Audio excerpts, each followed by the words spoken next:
Gracias, compañero presidente. Primeramente, recordarle que el reglamento establece hasta 10 minutos para la agenda política, así es que le pido a usted y a los compañeros del Pleno su comprensión ante un eventual retraso.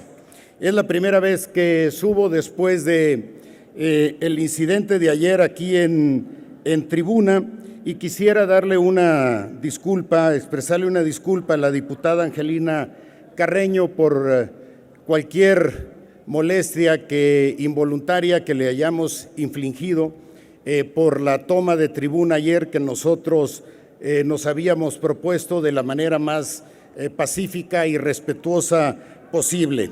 Si no se dio en esos términos, lo lamento. Quiero también expresar aquí mi solidaridad al diputado Manuel Huerta y reconocer en su desempeño invariablemente una actitud honesta y en todo caso esta incomodidad involuntaria, que si lo hubiéramos registrado en ese momento habríamos hecho o expresado las disculpas del caso. No puedo dejar de señalar que conocí el día de ayer por primera vez a un número muy importante de diputados en tribuna que nunca habían subido. Creo que los podemos identificar porque son los más altos y fornidos de la Cámara. Quiero decirles con todo respeto que seguiremos expresando nuestra inconformidad cuando haya violaciones al procedimiento parlamentario y que se agoten las vías institucionales para demandar nuestro derecho, como fue el día de ayer, en el que de manera más arbitraria se propone la votación de dos leyes simultáneamente. Quiero pedirle encarecidamente al diputado Beltrones, y me dirijo a él, porque finalmente es quien controla la Junta de Coordinación Política por el voto ponderado y el apoyo del voto del Partido Verde y de Nueva Alianza, que flexibilice el debate y que dé margen para que los procedimientos parlamentarios se respeten. De no hacerlo, lo digo de manera respetuosa, estaremos invariablemente aquí y señalando también invariablemente la responsabilidad del diputado Beltrones frente a eventuales violaciones de esta naturaleza y, por supuesto, trasladándole los costos al presidente Peña Nieto, con quien usualmente en lo personal me refiero en términos simple y sencillamente institucionales. Si esas son las reglas del juego, creo que lamentablemente no habrá más que seguirlas. Paso ahora al tema que nos ocupa. Hoy rendimos homenaje a la hazaña de la expropiación petrolera.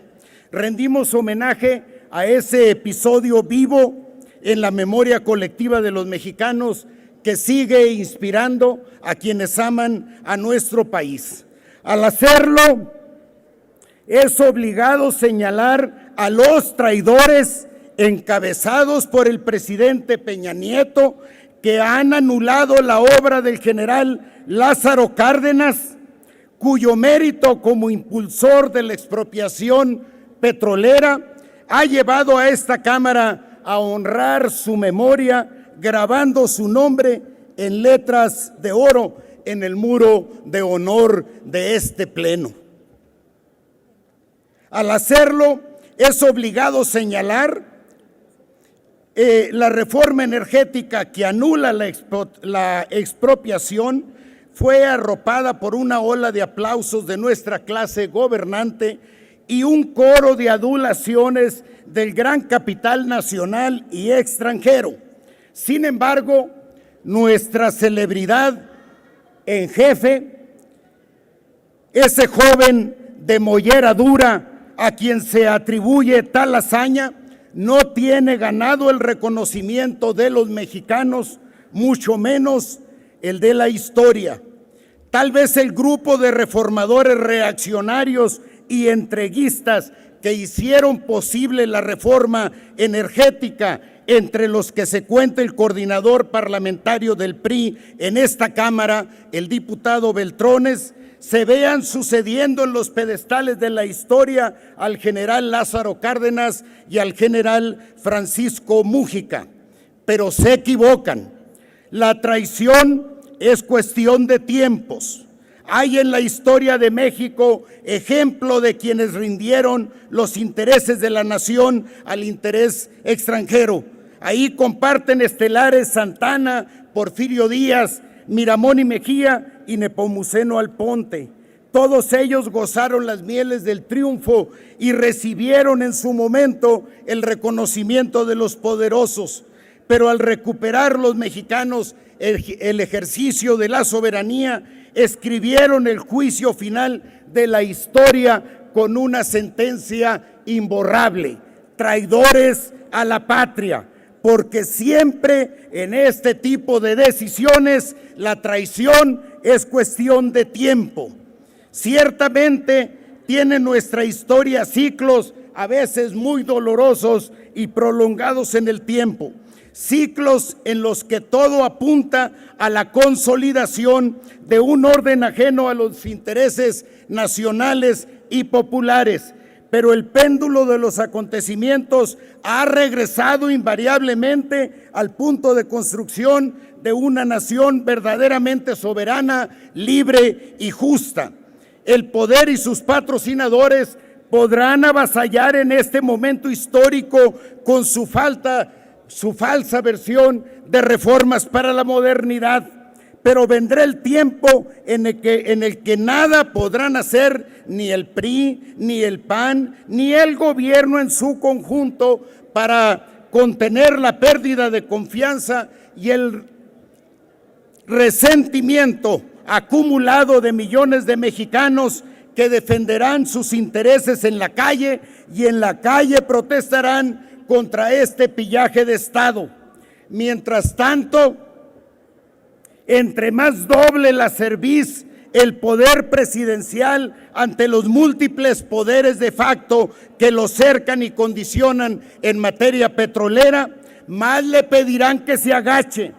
Lo mismo pasará en esta Cámara, gobernada por un coordinador parlamentario que la conduce como faraón egipcio.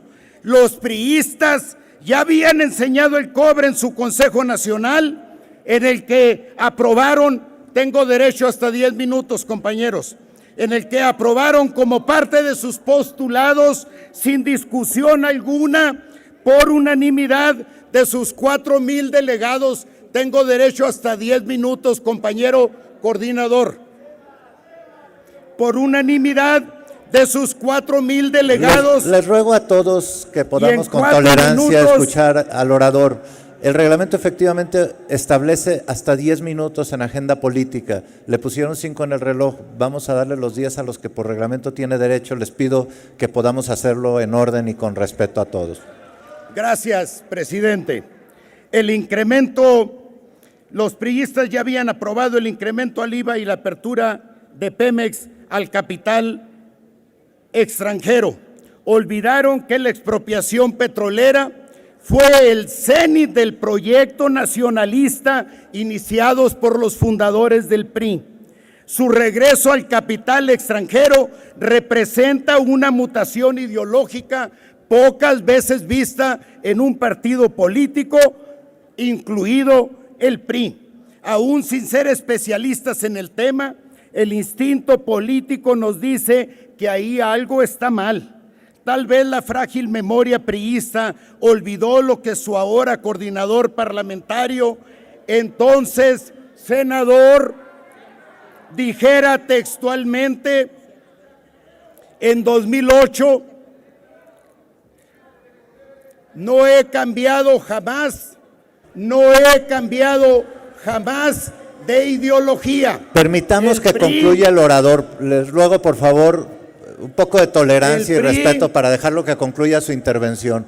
Cambió de ideología y yo no sé si ustedes saben que ahora están militando, o si acaso les importa, militando en un partido que no tiene absolutamente nada que ver con los principios con los que ustedes se comprometieron cuando iniciaron su militancia. En aquel tiempo era un partido nacionalista y comprometido con la responsabilidad social del Estado. Y de eso, lamentablemente, no queda nada. Entonces, pero jamás a mi país y jamás a los mexicanos. Jamás a mi país y jamás a los mexicanos. Tal vez la frágil memoria priista olvidó lo que entonces dijo su coordinador parlamentario. Estas iniciativas plantean que las refinerías, los ductos y los almacenajes los haga la iniciativa privada. Nosotros plantearíamos que no, que lo siga haciendo el Estado mexicano. Debemos regresar la confianza en que los mexicanos sabemos hacer las cosas. No podemos seguir poniendo en duda la capacidad del Estado mexicano para poder hacer cosas que benefician a los propios mexicanos. Le ruego que pueda concluir con su intervención. Ahora sí el tiempo se ha agotado, diputado. Termino aquí la cita. Si la débil memoria no explica esta severa contradicción, tal vez lo haga el hecho de que poco importan las convicciones personales cuando se oponen al acomodo político. Presidente, yo le pediría que preguntara si alguno de los compañeros diputados del PRI tuviera interés en hacer alguna pregunta o algún comentario a un servidor. En agenda política no se permite. Mucho gusto. Es un posicionamiento por grupo parlamentario. Ahora sí le pediría que pudiera concluir, diputado.